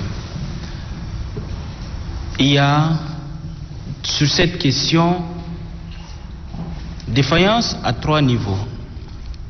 Sur le plan textuel et légal, il y a des dispositions prévues dans la loi des finances depuis plus de 2 ans qui exonèrent certaines catégories des entrepreneurs qui peuvent bénéficier dès la première année. Que ce soit sur le fonds de l'entrepreneuriat, dès qu'on reçoit, on est de facto exonéré parce que la loi le dit. Maintenant, là où le problème se pose, c'est que le gouvernement ne communique pas beaucoup sur ces dispositions textuelles. Les entrepreneurs ne s'approprient pas assez ou n'approfondissent pas leurs recherches sur cette question pour pouvoir bénéficier de cela, parce que ça existe. Il faut juste déposer la documentation et puis recevoir, au même titre qu'on a déposé les dossiers, pour recevoir le financement. Et de l'autre côté, également, il y a au niveau des services des impôts. Les services des impôts, c'est d'abord des services qui veulent faire des recettes pour pouvoir couvrir les charges de l'État. Donc, si celui qui est entrepreneur, qui n'a pas pris lui la peine de pouvoir chercher des documents lui permettant d'être exonéré, mais exerce, naturellement, si tu n'es pas exonéré, moi, je prélève mes taxes. Et ce n'est qu'à l'avantage de l'État de prélever plus de taxes, avoir plus de ressources pour pouvoir répondre à d'autres exigences. Donc voilà un peu de 3 manières comment est-ce que cette question de fisc est appréhendée. Donc moi j'appelle plutôt les jeunes à prendre les textes, les lois de finances, s'en approprier, parce que si on veut qui va en guerre ménage son cheval. Donc il faudrait qu'eux puissent également lire et identifier ce qui leur appartient, ce qui est acquis, et c'est ce qui manque qui peut être demandé. Mais actuellement, sur le plan textuel, ces dispositions sont prévues. Donc quitte aux jeunes entrepreneurs de l'autre. Sur la question de Tchad Info, de Nesta, sur la question de stade homologué. Le stade homologué par la FIFA ou la CAF est une question qui nous préoccupe également. C'est donc dans ce sens que, après avoir identifié cette situation, nous avons entrepris des démarches pour réhabiliter le stade Idriss Mamad Ouya. D'abord, pour pouvoir le mettre à niveau et lui donner la capacité de pouvoir acquérir les matchs de football au Tchad. Situation économique, Covid-19, plusieurs autres aléas n'ont pas permis d'accélérer assez rapidement le dossier, mais le dossier est en cours et vivement que tout puisse être lancé très bientôt pour la réhabilitation d'Idriss Mamad Ouya qui sera un peu, on appelle en anglais, upgradé, là, mise à niveau pour que les matchs puissent continuer à être joués. Donc nous allons nous atteler à cette tâche-là. Sur la question du confrère de Tchad 24 concernant le dojo. Le dojo est un... En arabe, oui. Dojo ou anto fédération internationale en judo. Il y a ça dans les fédérations tchadiennes en judo. Wa discipline de l'akarin indum même besoin en termes d'infrastructure. Bakan ils sont entraînement à Gumda, Ishabi, Michel en judo. Donc dojo huma sao huma financé à 100%, ma état financé. État en tant facilité, en tant peut-être exonération d'olfi matériel de la carine à l'ibou, ou en tant exonération facile mur kulo état ici, mais comment y a financé? Ma job état, job fédération internationale directement la fédération de judo, ou soit qui est magum expert d'oljo, en tant facilité ou accompagner à kérumum. Tant wakitum gadini da état chala charge gum les huma iso kilimera. Comme huma gayantu da hanina kulu saet nam les activité gumi passé à dire. Wa fida dojo wide lakini ek dari saya da discipline ashara karateka, table tennis de table, box kulu ek dari so hinak ta shokol wide saya da fuga yaitu sport kulu wala riad ça. Donc wa infrastructure gai soda les avenir kula. Maga iso infrastructure les court terme. Mais dans 5 ans, 6 ans, il y a des régimes. Il y a un objectif principal, là, Jeux olympiques 2024. Il y a 10 disciplines qui sont bakan. Les sont entraînement à Gumda. Inch'Allah, 2024, nous avons un sportif de qualité. Il y a représenté Balad Dakolo. C'est une spécialité en dojo ou à Dawarna ni accompagné homofoga. Donc, ils permettent discipline achara, les sont entraînement à Gumdol, mais gestion intégralement da fi fédération tchadienne de judo. Donc programme Hagoum Mohinak. Sur la question de bilan de chaque département, j'espère pouvoir faire le même exercice de me rappeler de toutes les activités menées ou toutes les actions portées par le département en charge de la jeunesse. Mais je vais aller graduellement. Sur le plan de l'entrepreneuriat, qui est assez nouveau, le ministère en charge des sports a entrepris 4 actions principales. D'abord, la réforme de l'organigramme du ministère pour intégrer une direction générale dédiée à la question de l'entrepreneuriat, avec des sous-directeurs qui peuvent, eux, s'atteler sur la question d'orientation, financement, accompagnement. Parce que l'une des difficultés à l'octroi des crédits des jeunes, c'est le suivi et l'accompagnement. On octroie des crédits, mais après, puisqu'il n'y a pas de suivi et d'accompagnement, les ressources dédiées à un projet spécifique sont donc détournées à d'autres fins et ne permet donc pas au ministère de mieux suivre et de mieux quantifier l'état de succès. Mais, en même temps, lors des tournées dans les 23 provinces, l'Office national d'appui à la jeunesse a octroyé des crédits à hauteur allant de 30 à 40 millions à chaque province aux jeunes porteurs de projets qui ont soumis, qui sont passés par l'évaluation, la formation et donc ont bénéficié de cet appui à travers l'Office national d'appui à la jeunesse au sport. En termes de réforme, nous avons entrepris également les démarches pour élaborer avec l'appui de PNUD une stratégie nationale de développement de l'entrepreneuriat. Donc des experts seront recrutés, une feuille de route sera mise sur pied pour que cette stratégie puisse être produite. Nous avons encore initié 2 projets avec l'Office national d'appui à la jeunesse. Premièrement, un incubateur pilote qui est en construction actuellement. Même au stade de Diguel, on en a parlé, la bâche qui est réceptionnée, nous avons bien voulu de construire un nouveau local, c'est utiliser une partie qui est réservée à l'accueil pour mettre les conditions nécessaires pour qu'un incubateur pilote puisse être exploité dans ce sens. C'est un espace qui permettra aux porteurs de projets d'avoir du renseignement, de l'accompagnement technique et bénéficier des financements qu'offre le gouvernement tchadien. Aussi dans l'entrepreneuriat, le fonds d'appui, le fonds de l'entrepreneuriat jeunesse est actif dans les 9 banques, chose qui libéralise un peu le processus et donne plus de chances aux jeunes de discuter directement avec le secteur bancaire pour avoir ou bénéficier de ces crédits-là.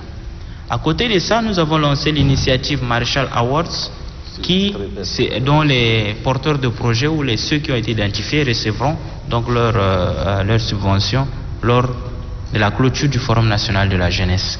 Donc, si je peux, en termes d'entrepreneuriat, ce qui est en train d'être fait, dans le domaine de sport, nous avons financé 100% des sorties des sportifs tchadiens hors de nos frontières. Donc à chaque fois qu'une fédération sollicite le gouvernement pour une activité hors frontières, l'État subventionne et appuie pour pouvoir avoir des médailles. Nous avons appuyé la Fédération tchadienne de karaté pour l'organisation de championnats juniors et seniors de la zone Afrique centrale. Nous avons appuyé les préparatifs des Jeux olympiques 2020. Nous avons appuyé donc la sortie de l'équipe de pétanque qui a eu des médailles au niveau mondial. Nous avons appuyé toutes les fédérations qui ont eu besoin d'un appui pour aller au niveau à l'extérieur, allant de volleyball au jeu d'échecs ou encore à d'autres fédérations qui existent. On en a 23 qui sont actives et ils ont bénéficié donc de l'appui de l'autre. Mais au-delà de ça, le ministère de la Jeunesse, en charge des sports, a initié 2 actions phares, notamment l'octroi de subventions à chaque fédération. Nous avons donc analysé le niveau de chaque fédération et avons octroyé des subventions à hauteur de 2 à 27 millions pour chaque fédération. Le total, c'est 320. Nous avons également initié les conventions d'objectifs avec les fédérations. Sur 4 ans, où est-ce qu'on veut arriver, et des budgets ont été établis pour engager en 2022. Sur la question de la jeunesse, nous avons le projet U-Report qui a été relancé et qui fait ses actions sur le terrain. Nous avons avec le Suède un projet dédié à la jeune dame qui existe dans 12 provinces. Donc c'est l'employabilité des jeunes dames. Dans 12 provinces sont concernées et c'est actif. Nous avons également adopté notre plan quinquennal pour la politique nationale de la jeunesse. Nous avons élaboré un plan triennal de développement du ministère de la jeunesse et l'initiative 50 000 emplois décents pour les jeunes. Nous avons signé une convention avec PNUD à hauteur de 4 milliards de nos francs CFA pour l'employabilité de la jeunesse également. Et travaillons avec l'UNFPA sur la question de santé sexuelle et reproductive des jeunes, qui verra son manuel donc disséminé d'ici la fin de l'année. Pour faire un peu l'économie de ce qu'on a fait, bien évidemment, il y en a d'autres. Merci, Monsieur le Ministre. Pour ma part, je vais être très bref pour les questions qui me sont posées, parce que ça fait plus de 2 heures que nous parlons, et peut-être qu'il va falloir arriver à une conclusion. Je suis entouré de personnes tellement compétentes et pertinentes qu'on peut aller jusqu'au bout de la nuit, mais il faut savoir s'arrêter quelque part. Concernant, est-ce que tous les Tchadiens sont invités au dialogue, et notamment le regroupement Wakitama, puisque vous avez voulu gentiment être leur porte-parole, je vous prie de leur envoyer ce message par votre intermédiaire. Le gouvernement est allé chercher des personnes même en dehors du Tchad. Combien de fois des citoyens tchadiens qui pacifiquement luttent pour le pays, ils sont bien entendus, ils ont toute leur place, ils sont les bienvenus parmi nous. C'est pas nous qui sommes un problème, c'est eux qui sont un problème. Nous, on est prêts à les accueillir. Si vous pouvez leur dire dès demain, le ministre de la Réconciliation peut les accueillir, il n'y a aucun problème. C'est pas nous le problème, c'est eux. C'est eux qui ne veulent pas s'intégrer dans le dialogue, alors qu'ils ont des personnes talentueuses parmi elles. Donc, incitez-les. Je vous recommande de les inciter à venir nous rejoindre le plus rapidement possible, parce que tout le monde a sa place dans ce dialogue-là. Ça me permet de répondre à la question en arabe. حل الحوار اللي احنا ماشيين فوق ده يجمع التشادين كله. اكيد يجمع التشادين كله. ما في زول قاعد برا، ما في زول يقول انا عندي حق في الحوار ده، في الديالوج ده، وانينا خلينا طرف.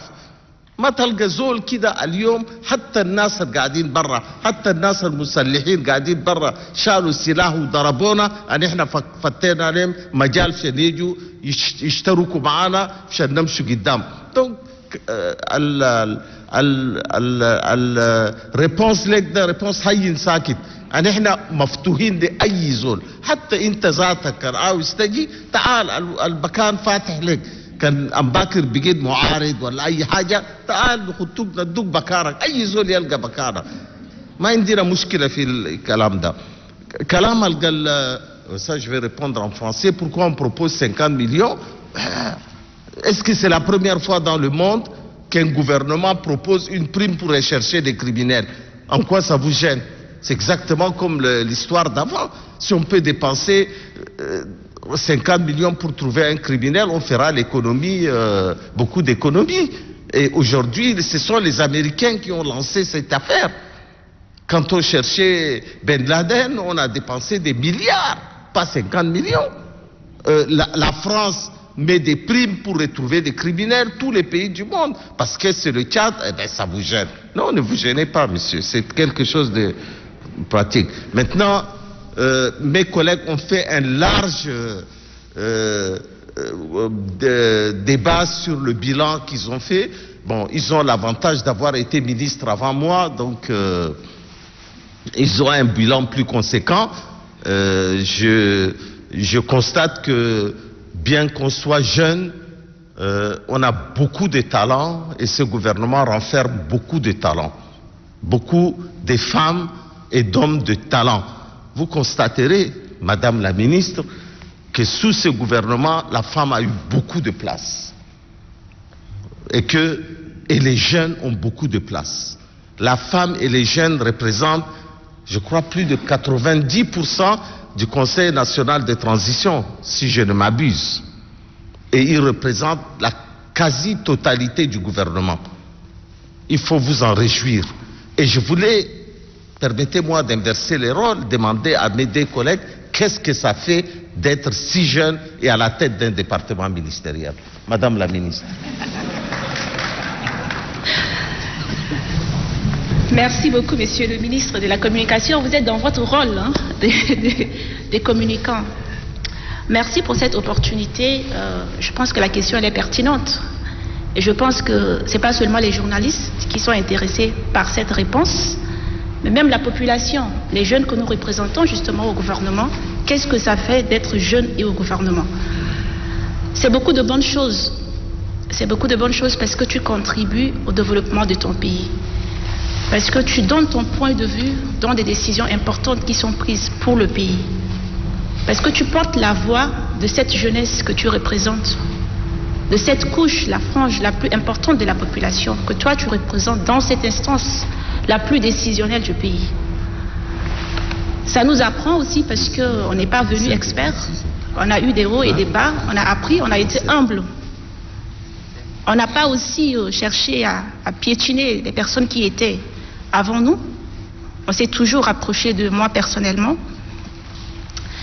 J'utilise les compétences des personnes qui m'ont précédé et je les juxtapose pour pouvoir mieux les utiliser en ma faveur. Et ça a toujours été performant pour moi. Je pose beaucoup de questions. Je demande beaucoup. Je ne dors pas assez. Et chaque jour que Dieu fait, je cherche à me perfectionner. Parfois, je fais mes discours devant le miroir pour déceler aussi les failles. C'est comme ça que j'ai aussi appris à me perfectionner. Je pose beaucoup de questions aux gens qui ne sont pas forcément en face du miroir comme nous. des personnes un peu à l'écart, mais qui observent pour mieux orienter. Mais c'est aussi difficile, honnêtement, Monsieur le ministre, d'être jeune et au gouvernement, surtout jeune femme au gouvernement. Dans un pays où malheureusement les gens pensent que quand on est femme, on est jeune et qu'on arrive à un certain niveau, c'est par des privilèges liés au genre. C'est difficile parce qu'on est obligé de travailler, je voudrais dire, peut-être même 3 fois plus. Une fois plus pour dire que c'est pas parce que je suis jeune, mais c'est parce que je suis compétente. Une autre fois plus pour que tu sois considérée au même rang que tes collègues hommes.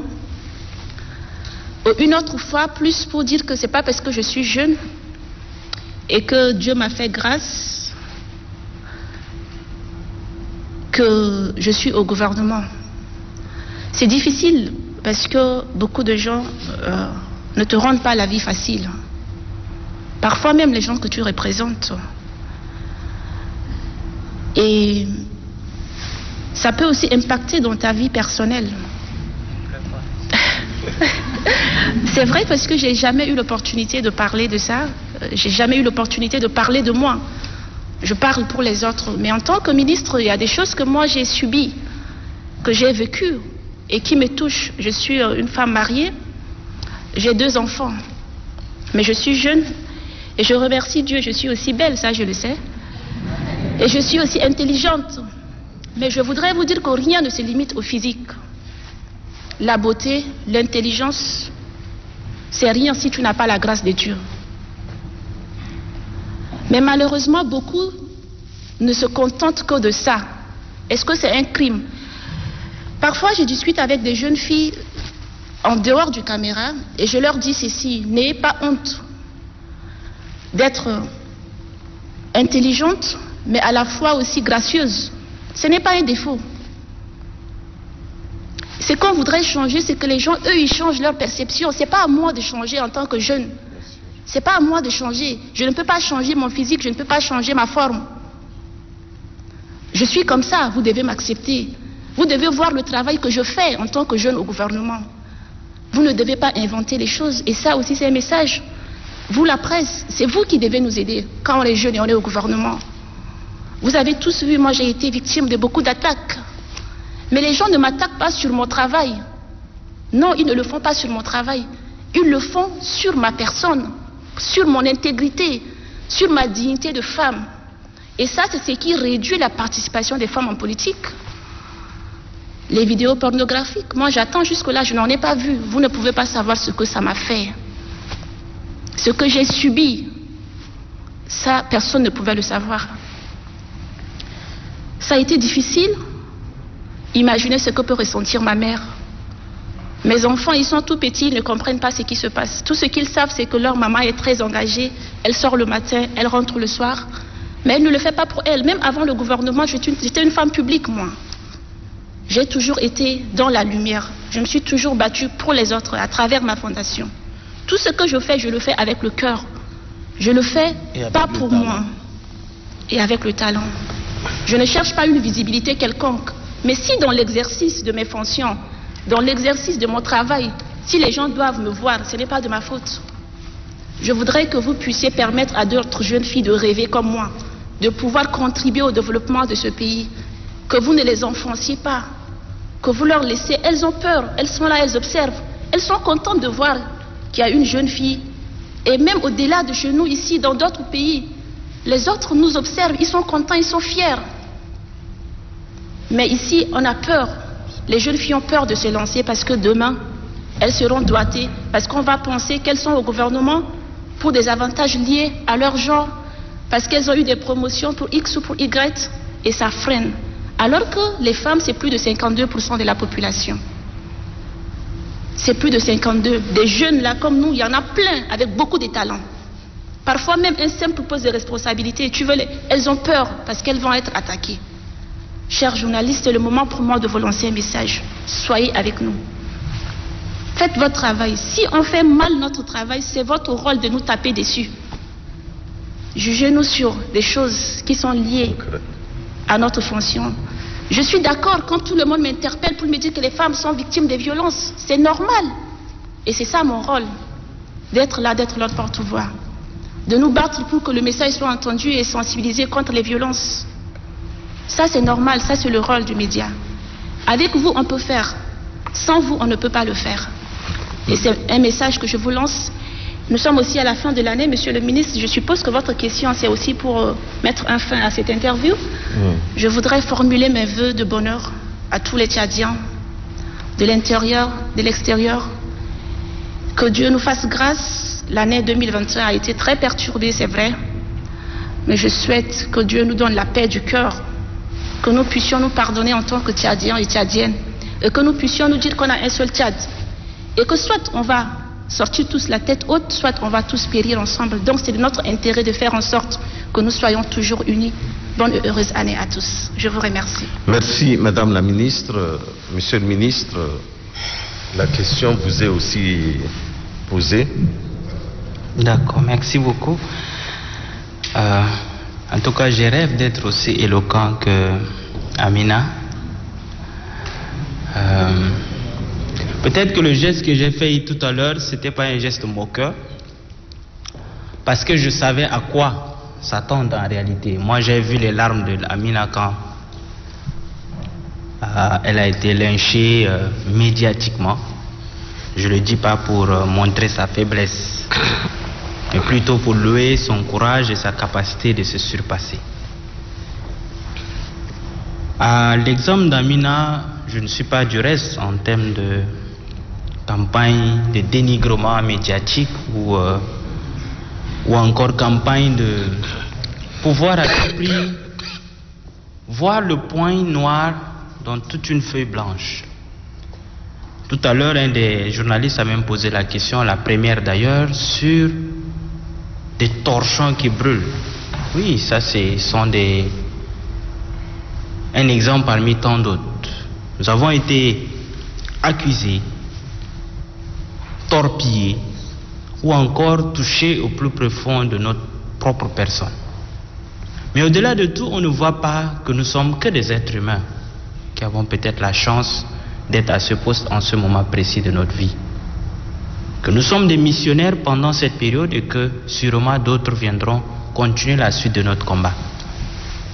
Il faudrait s'assurer que pendant cette période-là, cette personne puisse sortir monstre au lieu de sortir juste elle-même. Je le dis de manière crue parce que c'est ce à quoi tout le monde s'attend. La crainte de voir notre échec est plus grande, non pas la crainte au fait, l'espoir de voir notre échec est plus grande que l'espoir de voir notre succès. Ça aussi c'est l'autre facette de l'histoire.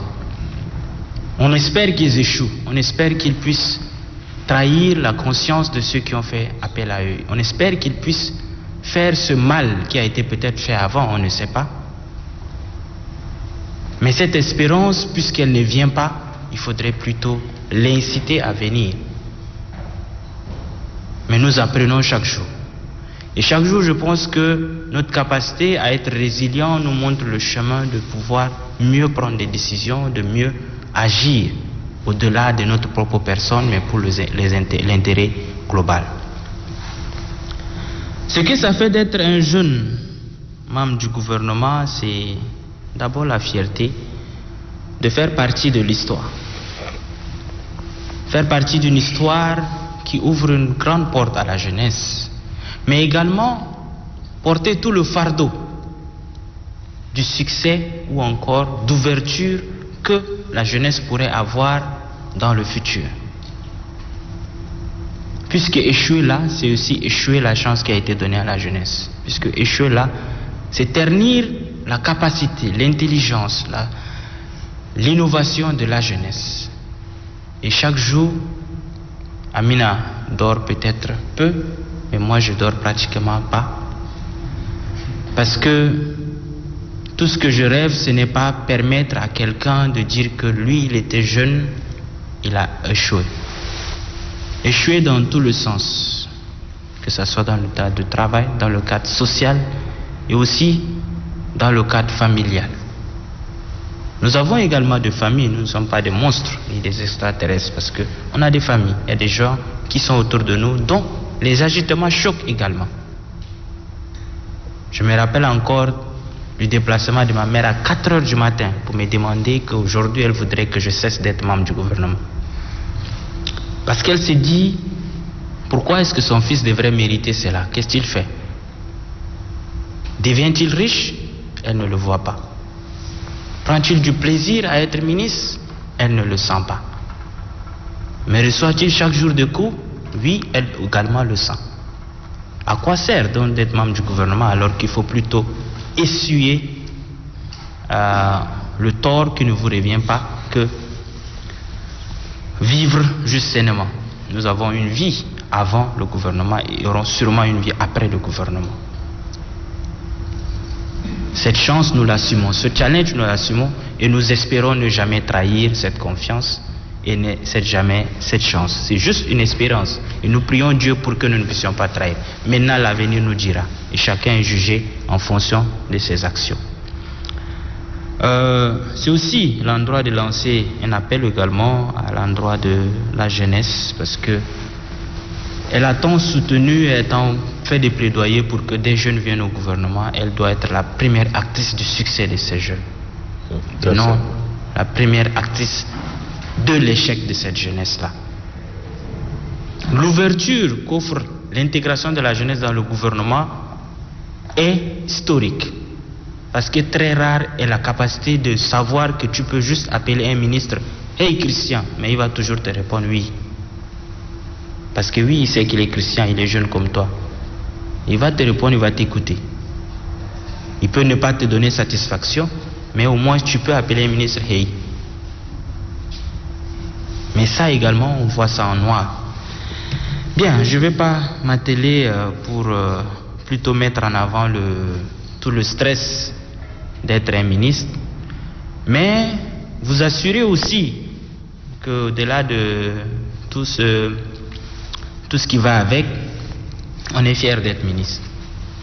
Jeune et ministre, on est fier, on l'assume, on s'assure de demeurer beau, de demeurer souriant, de profiter et de dire que oui, moi je suis entré au gouvernement à 29 ans. Tu n'es pas fier, c'est ton problème. Mais moi je suis ministre à 29 ans. Je ne changerai pas l'histoire. Et ce n'est pas nécessairement un privilège. Il y a aussi un point assez important. Notre éducation forge notre caractère et peut-être nous propulse vers où est-ce qu'on veut aller. Mais ce n'est pas nécessairement le nom que nous portons qui fait notre personnalité. Moi, au-delà de tout, on dit paix à l'âme de mon feu père qui m'a tout donné et qui m'a tout appris.